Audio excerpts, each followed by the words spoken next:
Welcome to a special Super Bowl edition of the New Orleans Saints podcast. Erin Summers and Gus Kattengell are making the rounds on Radio Row.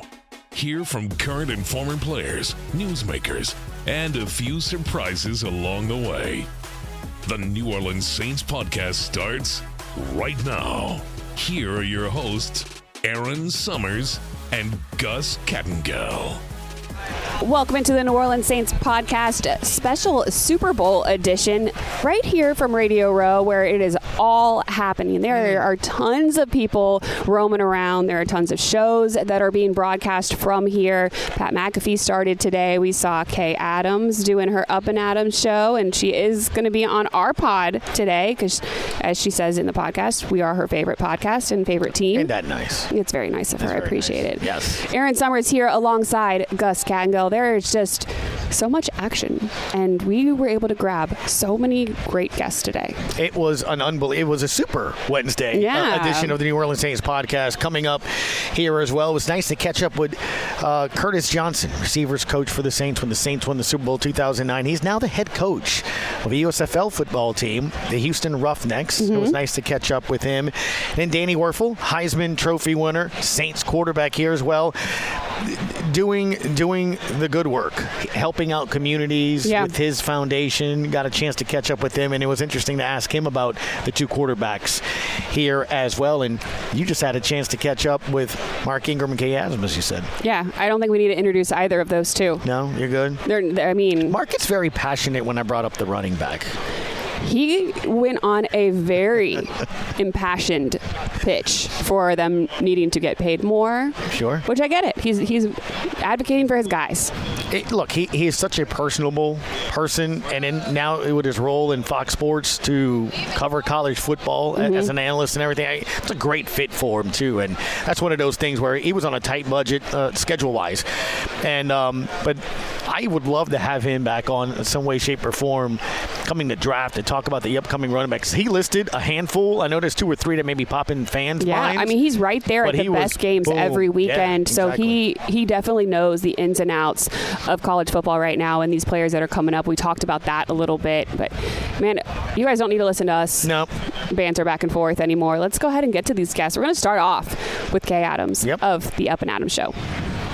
Kay, it's awesome to have you back on the New Orleans Saints podcast. I know we are your favorite, so you don't have to hide it. I love that you say that right at the front. That's correct. I feel like just months ago, I was here in August. We were sweating, still sweating. Somehow it's humid again here in beautiful New Orleans. And I said, this is my favorite Super Bowl city. And now here we are. Why do you love it so much? You know, I asked Matt Forte, Green Wave, Tulane native, of course, like from Slidell. What is it? Slidell? Yeah, Slidell. And he said flavor. And I thought, oh, man, that's a great way to put it. It's just the flavor. It's a party. You walk out of your hotel or out of a meeting or out of anywhere. The energy's inviting. It's warm. And you really can't, I can't think of another place that's like New Orleans.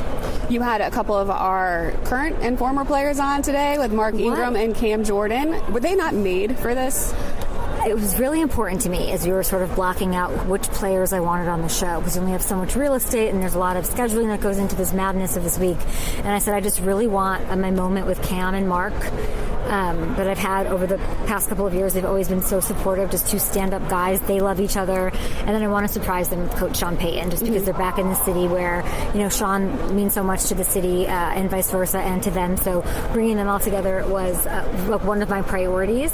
And the energy is just amazing. Yeah. It's one of those things where you just invite them on set and you sit back and this as a host. You have to do all the work, right? And coordinating and thinking and plotting, and you just sit back. You sit back and you let them do their thing, and there's nothing better than that. And what stood out to me with Cam is just, I want it for him, right? Walter Payton Man of the Year. He deserves it. He started screaming at me when I even brought up, maybe, what if you go somewhere else? What would your life look like if you left the Saints? It was undeniable no. There was a disconnect from his eyes to mine, where he just wants to be black and gold and Who Dat, and that's it. And he is so emblematic of what this team is, their future, their past. And I just really obviously we have the Chiefs and the Eagles and so many things to celebrate, and MVP and Coach of the Year, but like Walter Payton Man of the Year is a huge freaking deal. It is an honor that I know the players take super seriously, so just to have that in his backyard was really special to have that time with him. I really hope he gets it. We hope he gets it because he's done so much for this community. He's just really poured himself into it since the moment he got here. Such a special person. When you pull yourself back and look at the bigger landscape here with the NFL, there's been a lot of coaching changes. Can we get some early predictions for next year? What do you think things are going to be looking like? You know, if you bring in this young coach, it's wild to think he's like 2 days older or younger than Cam Jordan. So if Kellen Moore is the guy, I don't know what the process is. I know that, you know, this is a team that has a big standard. I do think that there is a Super Bowl pedigree that was left because the Super Bowl for this city meant more than it does to other Super Bowls in other cities. It was this perfect wave of what was going on at the time and the things that were going on culturally and things that were going on in the community. And it saved the city. It was a big part of that. So that's always going to, whoever comes in here, whatever this looks like, is always sort of going to be in that shadow a little bit. What does that look like? This is the standard. So what I would love to see, I mean, I'm trying to think, you've got the 9th overall pick.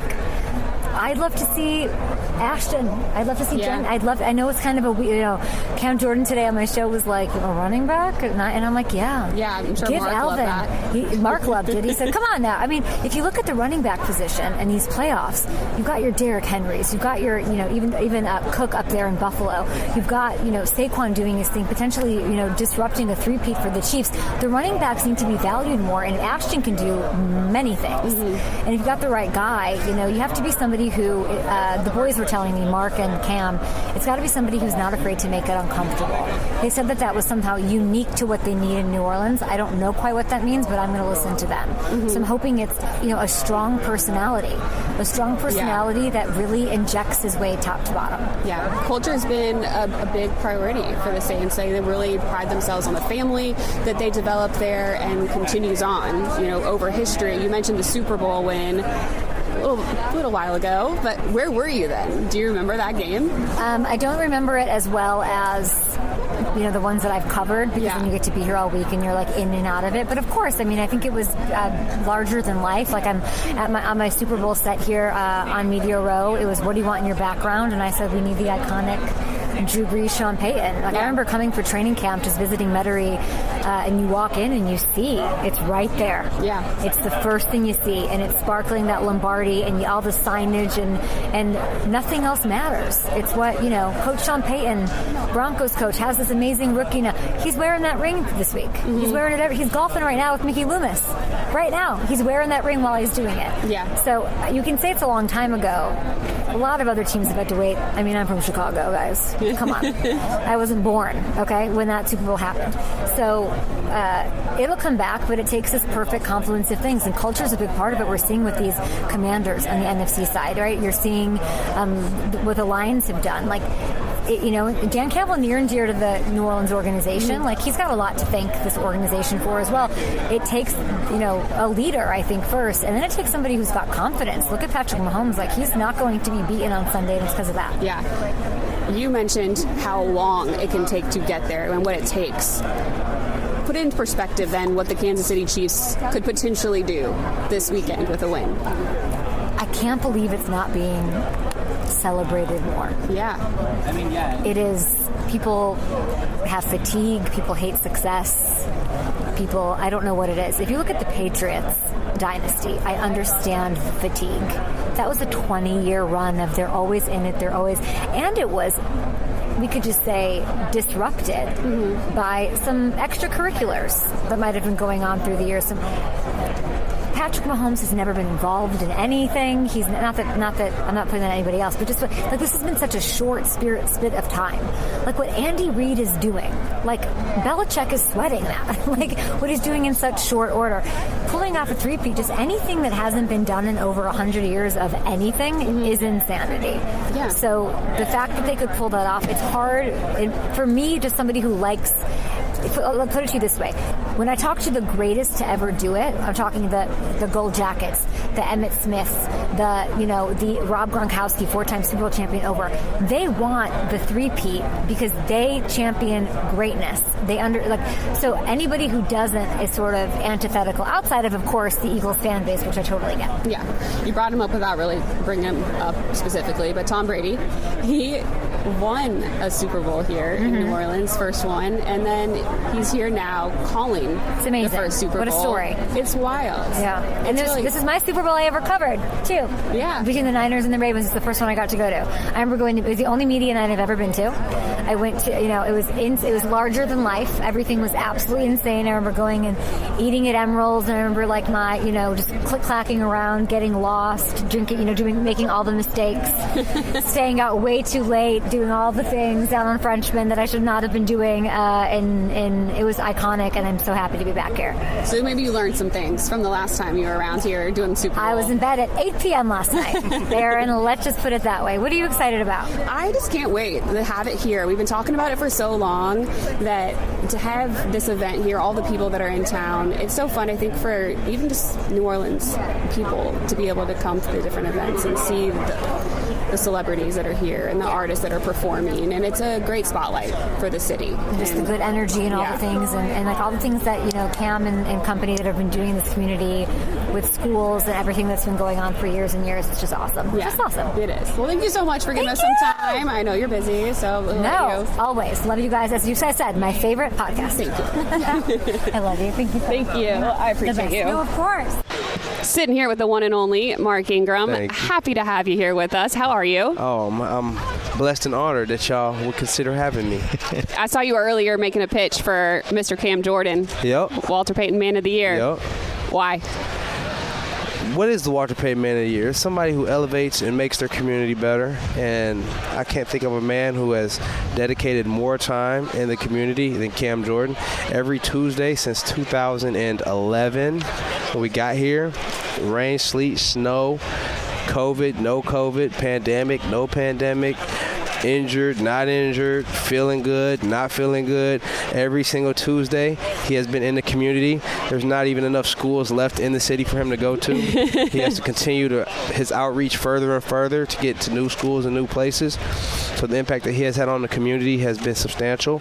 He has committed his time every single Tuesday, every single week since he's got here.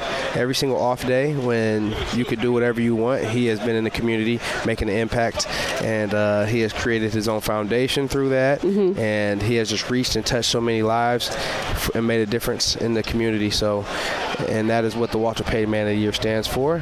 And so in New Orleans, I don't see anyone that could be more of a deserving recipient than Cam Jordan. Yeah, we're hoping for it. Thursday, NFL Honors is where that will be announced. But Mark, you're back here in New Orleans.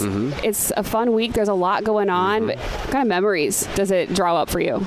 It's just a special place to me. Obviously getting drafted here, spending 10 years of my life here, and the relationships I developed here, good memories, food, fun, everything. It's just always good to come back and see people that I have developed friendships and relationships with for a lifetime. Always good to come back and enjoy the city that's one of one. It's nothing like New Orleans. The culture, the food, the drinks, everything. Just the music. New Orleans is one of one. There's no place like it, and it's always great to come back, especially just because of what it's meant to me in my life. Yeah, the drinks. You're not having any fun down here, huh? Oh, we started last night on accident. I'm like, it's only Tuesday. Let's keep it kosher right now. You know what I mean? Like a long week. Obviously, a lot of cities host this event, man. When you talk to other players here as well, what do they like about New Orleans? I think it's just great, man. You can just come down here and everything's kind of walkable. You get. Traffic gets kind of crazy. Traffic is kind of hectic, and I think New Orleans could kind of manage everything because. You're in some of the biggest cities, like some stuff's here, some stuff's there, but, everything's right here, kind of like in a concentrated area. You could kind of get to it efficiently and quick, and there's lots of great food. There's lots of great, venues to host things, and, New Orleans is built to hold a lot of people and to have a good time. So I think everyone's looking forward to it, and everyone loves that. You have parlayed your playing career very nicely into a broadcast career. Yes, ma'am. How's it been going for you? How much do you enjoy still getting to watch football, talk football, be a part of it on Saturdays? I'm fortunate. I haven't worked a day in my life. Yeah. So I was able to play football for a living, and now I'm able to watch football and talk football for a living. I go to the best games. I go to different campuses, stuff that I would do anyways, and now it's my job, and it's fun. I'm essentially going to a football party every Saturday. I'm with a crowd. You're not going to a football party. You are the party. I see you out there I appreciate every Saturday. It is very different. It's amazing, and I'm thankful that I've been able to transition and the way I did, and I have a lot of support, a lot of encouragement from the people at Fox and the people I work with, and they made my transition seamless, and I'm trying to improve, trying to get better, but I'm having an amazing time. I'm able to do something I love, and I'm also able to spend a lot more time with my wife and my kids. So I'm able to, be a soccer dad still, but still have a career that I could grow in and see where it takes me. So I'm excited. I put the analyst hat on for us here. How nice is it that maybe running back is a bit of a focus here, not just in Sunday's game with some guy named Saquon Barkley, but also in this upcoming draft? I mean, a guy like Ashton Gentry. And do you feel like the running backs are making a bit of a comeback there, or do you like the fact that just running backs are of importance again? I feel like running backs never was dead, but I feel like people who have to pay running backs were trying to corner somewhere. Trying to devalue the position to benefit themselves. Like, there was no reason to devalue the position, but they just wanted a position to have to pay less, for whatever reason, because they're paying quarterbacks a mid quarterback $45 million a year. So now they're trying to take away the running back position. But no, I'm so excited to see that they have a lot of running backs in college football that are coming out this year. You have obviously Ashton Gentry, you have Quinshawn Judkins, Travion Henderson, Cam Scatterbull. You have all these running backs in college who I feel are coming into the league. But then even in the pros, you saw what Alvin was able to do this year, like Derrick Henry, Saquon Barkley, Joe Mixon leaving Cincinnati, having the year he had in Houston, Jahmyr Gibbs. So you're seeing these positions have success at other places even later in their careers. So it's a case-by-case basis. Evaluate your running back based off what he did the year before. It doesn't matter his age. It doesn't matter how many carries he's had. Like, if he's a great player and an asset and an offensive weapon, pay him like that. And I'm thinking that you're seeing that with Saquon. The Giants let him walk. You're seeing that with Derrick. He came from Tennessee. You're seeing that with Joe Mixon. The Bengals let him walk. Like, you're seeing these players go other places and be an asset to other organizations because you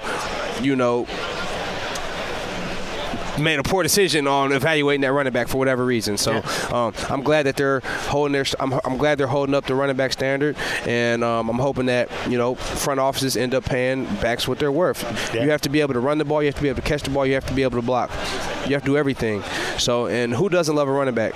The only person who doesn't love a running back is the people that are paying running back. I was going to say, best friend for running back for quarterback? Yeah.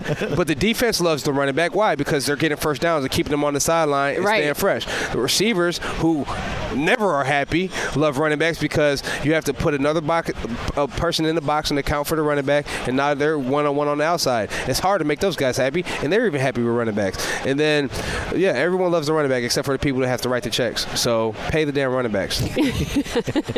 There's the pitch. Yeah. There it is. Easy enough. You, as a former back, look at the Saints offensive line and the tackles with Taliese Fuaga, what he was able to do as a rookie. And then Trevor Penning, it seemed like he really hit his stride this season.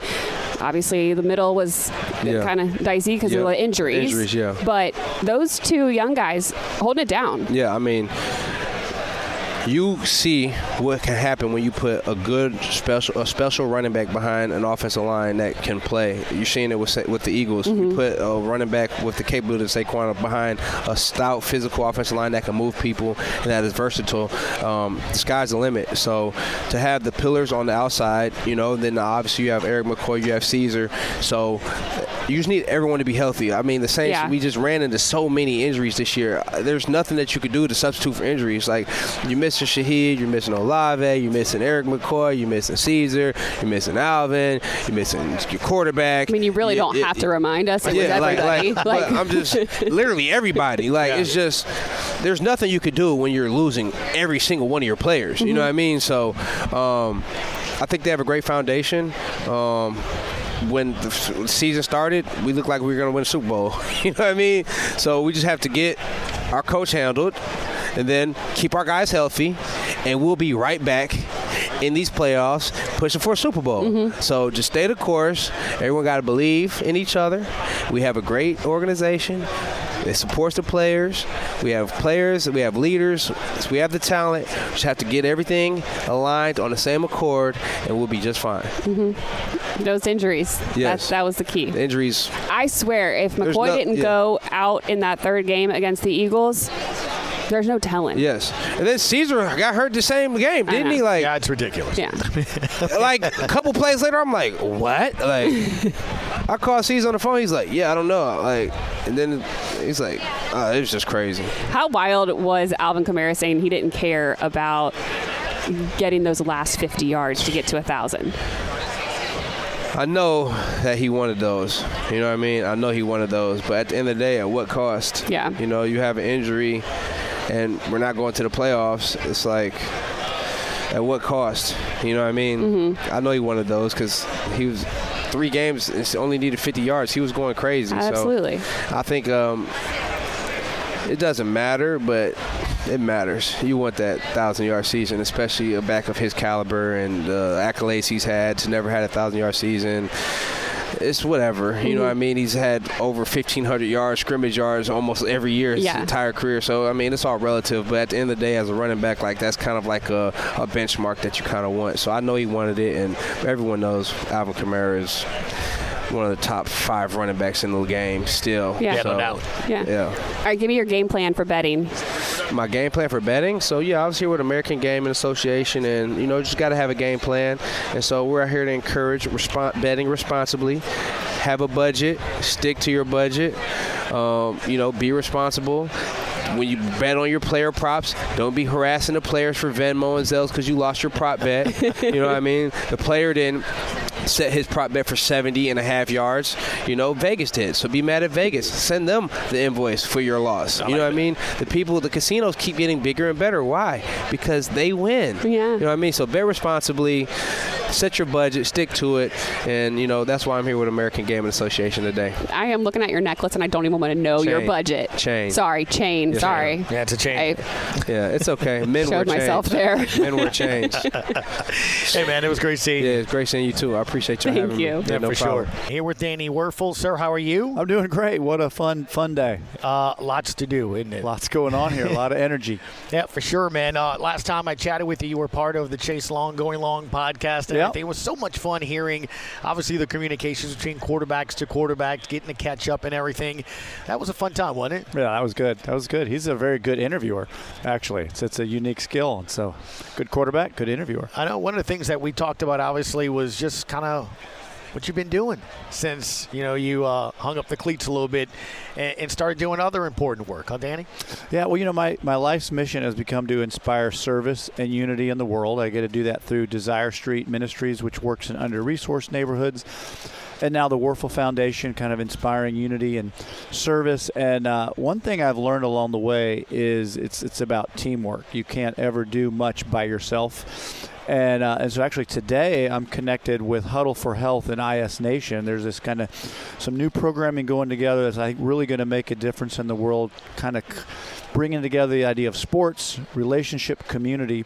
IS Nation has created an online platform and an app that's going to end up reaching, I think, thousands, millions of young people around sports and relationships. And Huddle for Health is kind of coming out of the NFL alumni group, and they're working to create education and more services around. So they're going to put those things on the app, and just really trying to promote health and some growth. So anyway, yeah, the IS Nation app and the Huddle for Health are great stuff. It's amazing how the technology has really helped get information. Now you can't even go to the Super Bowl experience unless you download the NFL app, right? Yeah, to go do those that? things. So it's all about technology, but at the end of the day, it's still the most basic premise of reaching, caring, and being out there for people. Yeah, I mean, you can't get away from relationship, no matter how technologically savvy a world can be. It's about relationships. And I think if you look at the teams that have great culture structure, bringing this back to football teams that think that life's a little bit bigger than just them. You look at the two teams that won in the national championship for college. You look at the cultures on these two teams that are playing the Super Bowl. You see that it translates. You talk about culture, and obviously the Super Bowl being here and you being able to play here as well. It's I don't know what's so fond about what makes New Orleans so unique and special for you. Man, New Orleans is like a city like none other in America. In some ways it's like an old European city. It's got so much history, the culture, the food. There's always a party waiting to happen, and if not, a second line just might start. You never know. And then when there is a reason to party, it's a big one like the Super Bowl. So it's a great city, a great venue, and I'm glad to be back. One of the things I want to ask you about, obviously being a quarterback and a Heisman winner and seeing what it is here, you got two different quarterbacks, two very special quarterbacks, and two different offenses with this team. When you look at Sunday, do you look at it from a quarterback perspective here as well? Yeah, it's hard for me to look at it any other way. But yeah, these two guys are phenomenal players, and I think they each kind of are part of what their team needs them to be. And they're both playing at such a high level. I think that it's exciting for me to think the game's probably going to come down to the last minute, and both of them are awesome. There's one of them that tends to make magical plays in magical minutes, Mahomes. So I would, if I had to bet, I'd be betting on him. But I think it could go either way. Final minute here with you, and I think what's interesting is a lot of the storylines surrounding the Super Bowl are about legacy, history, and things like that. You were part of the Erin in Gator football, where I felt like it was always the national championship. Quarterbacks were winning Heismans, the offense, the funding, Coach Spurrier, and all that. Hearing possibly 3 Super Bowls, that's ridiculous, isn't it? It is. I even would add 7 straight AFC championships. That's crazy. I think you look at what the Chiefs are doing, have done, and with apart from talking about the Patriots and Brady, it's just unheard of. Yeah, it is nuts when you think about it. It's being successful and sustaining it's not easy, is it? Yeah, for sure. All right. How can people get involved with your organization? Well, great. Yeah. Well, you can find me anywhere, just Danny Wuerffel. The hardest part is spelling my name. But IS Nation is an app. You can go to the App Store or online for that. And you can also check out Huddle for Health, same way. So I know you're busy today. Thank you for spending a little time with us. Always good to see you. Thank you. Yeah, for sure. Welcome back into the New Orleans Saints podcast here with one of our former coaches, Curtis Johnson. Great to have you back around. I know you have a fond place in your heart for New Orleans. What? I love it. I would never leave. It's my home. It's the memories, the Super Bowl year, everything is just, every year it comes back to you. It's like it was yesterday. I can still see Tracy Porter with the one-hand point. Mm-hmm. You know what? Let's just start there because we're going to obviously get to what you're doing now. You're wearing a head coach's hat over with the Houston Roughnecks, but we were just talking to Thomas Morstead earlier this morning, and we were talking about ambush and those plays. I said, look, man, there's 2 plays that will stand out in New Orleanians and Saints fans' memories forever: the Tracy Porter pick and ambush, right? You just brought up one of them. I get goosebumps just thinking about it. I remember being in the stadium, that end zone in which he was coming to, and just the noise, the sound, what it was like. Kind of take us to that moment to where, there's the play, there's the snap, and then what? Well, I'm gonna back you up a little bit. We all know the coach were coming back. We were preparing. They had, I want to say, 10 comeback victories that year. We were preparing to go back out there on offense any way we can to score. Mm-hmm. We said they're going to score a touchdown. We have to score a touchdown. That was the whole thinking. So they had run the play, and it's funny. Before the game, I told Reggie Wayne, "We're gonna catch you. We're gonna get a pick on you." And he was like, "No, Juice, they called me Juice. No, Juice, I got him. So it was a good time. And when you kind of look up, everybody was turned and they were looking. You kind of can hear the crowd yelling. We turn around, we see Tracy Porter on the scoreboard. I don't even think Sean saw it at first. And then all of a sudden, we all took our run, and it was just the greatest moment. Man, Tracy made one of the best plays ever in football history. Yeah, it's crazy to think about that. And one of the things that I always bring up all the time too, Coach, is 06. And the start of that, right? It's a process to get there. As you look at all the banners, there's 59 of them. And obviously it's easy to remember the team that hoists the trophy, getting there. And I always reference you and Sean from the beginning on the sticking and being such sticklers on foot placement. And if it's a 5-yard out, it's where that left foot hits 4 yards before you go. And if not, I can hear your voice again, do it again. But little things of that nature in 06 that led to 09. But that's the one thing that I've always remembered, Coach, is seeing you out on the field. And the importance of every play that day in August, in July, in April, and May of where you're going. That's how Drew knows where to throw the football, because he expects you to be there, but you got to do that as a receiver. You know what? You know what's the best part about Sean Payton is the details. All the other stuff, you can throw it away. Man, he is a very, very detailed. I would tell people we start at 6 in the morning and then we don't end till 3 a.m. And they say, you guys are just sitting around holding your desk. We never hold our desk once. We're in meetings, the whole staff in meetings the whole time. He gives us a break to use the bathroom, gives us a break to get a snack. But, man, it's the detail. He is probably one of the best, most detailed coach I've ever seen. I've been around, watching other coaches. That was one. And two, the togetherness of the staff. Guys were willing. If you look at that staff, it was in 06, it was a lot of young coaches kind of coming together. But, man, guys were willing to do anything just to get better. Drew Brees, another detail-oriented guy. You love playing with Drew because we'll be out there. Practice may end at 3:30, but we're not getting off the field until 4:30. We know that going into it because he's going to practice every little thing, every time, every situation, all of it. And that's how y'all ended up hoisting the Lombardi. Look, absolutely. And you're absolutely right. You never would have thought in 06 that we'd be the 2 seed. And went to Chicago, they beat us. But even looking at it the next 2 years, it wasn't the seasons that we wanted. But that third year, our players begin to the defense got better. We got the right defensive backs. You got a good offensive line. I mean, everything kind of began to click, and we were kind of hitting on all cylinders. Where does that rank for you in your career and what you've been able to accomplish? I love the national championship. I absolutely love playing in the national championship. But that's number one by far. Yeah. Super Bowl, man, just Tracy Porter with the finger. I can still see it. I know Thomas was talking about the parade. Yes. Which was cold, which was fantastic, I'm telling you, Erin, there were 1 million people in downtown New Orleans. I'm not legit. sure people knew it was cold because of the adult beverages. It was the best ever. Yeah. Look, and I'm a New Orleans guy. Right? I ride in the parades every year.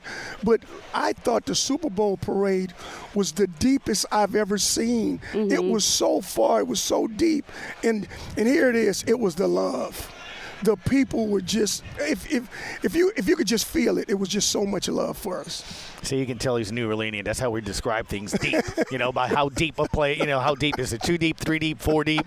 That's exactly how you know how thick the crowd is. Yep. It's interesting because there's so many things to get there, and obviously I want to get to what you're doing now being a head coach. And obviously my time with you at Tulane, and it was so much fun to kind of see that growth process. But to wrap up the Super Bowl conversations here, what Kansas City might be able to do in 3 and get there. Because lately in 09, right, you guys probably thought we were going to get there again.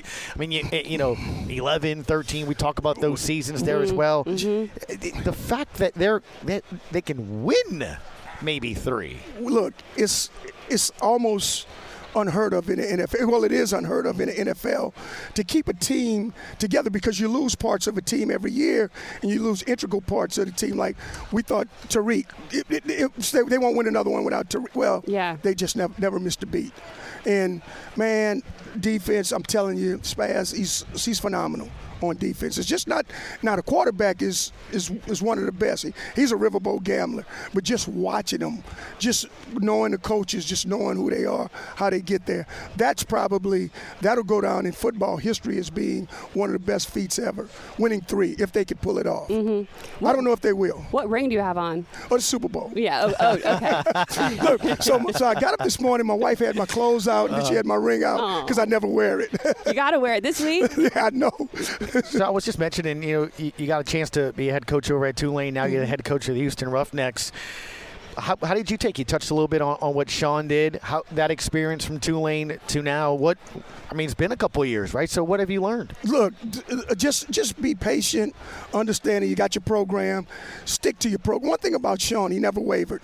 He never went to this passing game or this running game. This is what we're doing from day one. Same thing they're doing in Denver.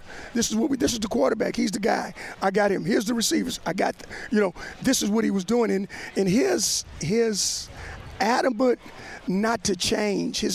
He was a stickler for those details. He would never do anything that he didn't know, and that's kind of how I am. We're doing it like this. We may not win a ball, we may not win a few, but this is what we're doing, and we get better every week.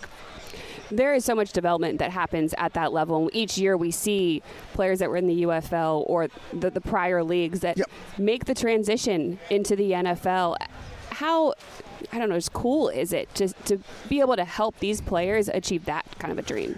And that's what you want. That's why I like to get up in the morning. I like to coach.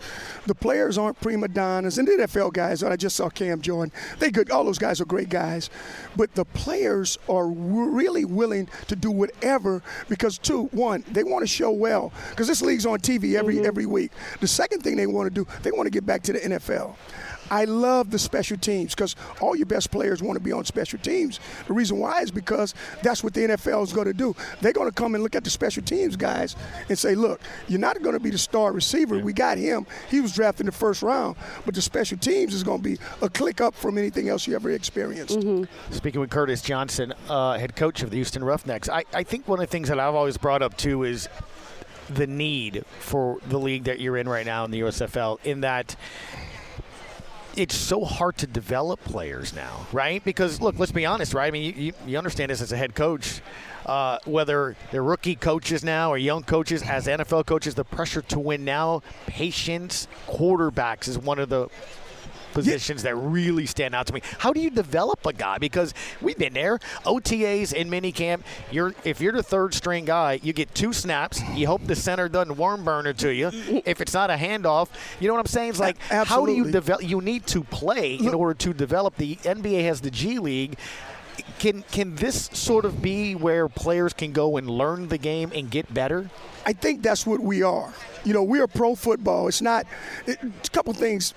No misnomer. It's you got to win. So you can't say this is a developmental league because we're not developing to anything. But this is pro football.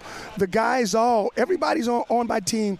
They've been to a pro camp. They've been to Canada. They've been somewhere and they played. The thing that they got to do, they may be one step slow. They may need one more technique. They may need one more 5 pounds bigger. And because you're developing all those things, that's why this league is beneficial. And their mom and dad could watch them because we're on TV every week. Yeah. So that's another thing. The NFL guys from the NFL, they call all the time. I had a great conversation with Terry Fontenot a couple weeks ago, just about who and what and when and what's Memphis doing, because we're all together. What's this one? Because Wizen Hunt, he's at Memphis. We got great coaches. Great Skip Holtz, I'm gonna give you some. He's the king of the spring. We got to knock them off. Mike Nolan's, man, we talk all the time. Right. But they are all head coaches that they understand the development of guys, and they understand how the NFL, all those guys. I don't know if you know that Gumbo and Sir Saint spent time on the injury report last year for the Saints, man. I mean, the Detroit Lions, how many starters hurt? I mean, look, that's going to be the thing, right, moving forward. We talked to a bunch of analytics people this week here as well. You have got to be able to draft or find players that can, fill your depth role. I mean, that's how you're going to win now. You have to, because look, injuries going to come. I thought Detroit would be the team that would challenge Kansas City. I think Dan Campbell, man, he's done a phenomenal job. I mean, I would say this probably the best job in the NFL. Just getting talent, getting through the draft, getting player. But man, the injury bug, it's not if it's going to hit, it's going to hit when, and you got to know where the guys are to plug and play guys. And that's what I think our league definitely can do. You still keep an eye on the Saints? Absolutely. Yeah? That's my team. Come on. Who are some of your favorite players right now on the squad? Oh, man. I love Olave. I love the receivers, man. I love Shaheed. I'm a receiver guy. Yeah, Would you have had fun with Shaheed? Oh, my goodness. That's easy, though, isn't it? Oh, that's an easy Run. one. Just run and catch it. Do something else. But, Alvin's my guy. Yeah. Alvin's Cam, all those guys. Double D. I did some stuff for him in Mississippi. Man, all those guys are still my guys. How you feeling in that hug? He got you really good just now. Oh, he just got me. He did. He's a little stronger than I thought. Final thing for your coach, I guess for people that are getting ready to watch some spring football, tell us about USFL, your team, and what can we expect? My team is a really good team, quick team. We like to put pressure on guys. New quarterbacks. I'd say a guy went to Destratt High School, Kurt Merritt. He's probably our best players with the Saints. Yeah. We moved Kurt to running back, and man, I believe he's going to be somebody's third down back. Justin Hall, another guy that plays for us, that plays well. He was with Atlanta. He was with a couple different teams, Baltimore. Deontay beat him out as a return guy. But we got some exciting players. It's an exciting league. You just got to tune in and watch. You're going to love some of the players, and you'll be hearing about some of these guys next year. Yeah, I mean, every year that I watch, there are names that pop the next season. I'm like, oh, that's where that guy came from. And Kirk, he was with us, and they did play with moving him around position-wise. I remember one day I was watching him, and he was working out as a receiver, and the next day he's over there as a running back, and I'm like, what's going on? Yeah. But it seems like it's worked. I think he's one of the best third down back for the NFL. Miami did some stuff with him too, but man, this kid he's hungry. He's a little bit bigger, bit bigger. He can concentrate on one position now. You don't have to worry about receiver, just running back, and I'm excited to have him this year. Well, Saints fans, if you want to root for a team in the USFL this spring, Houston Roughnecks head coach Curtis Johnson. Thank you for your time today. Thank you. What an awesome day here. Wednesday, Radio Row, leading up to Super Bowl Sunday, right here in the heart of New Orleans, the Caesars Superdome. It's where everybody who is affiliated with the NFL or likes to have a good time is this week and this weekend. So we appreciate all of you guys for tuning in and listening. Gus, we got another couple packed days ahead of us. Yeah, no doubt. On Thursday and Friday, super pumped to see who stops by that we can have. So again, as always, check us out over on the New Orleans Saints website and podcast as well. And for me, the best part about today, I got a slime hat from Nickelodeon. Yeah. And some slime for my 8-year-old. I'm good. I am just not so sure it's for your 8-year-old. It's probably not. You're going to walk by the office and see it. As always, appreciate it. Thank you for having us. Thank you.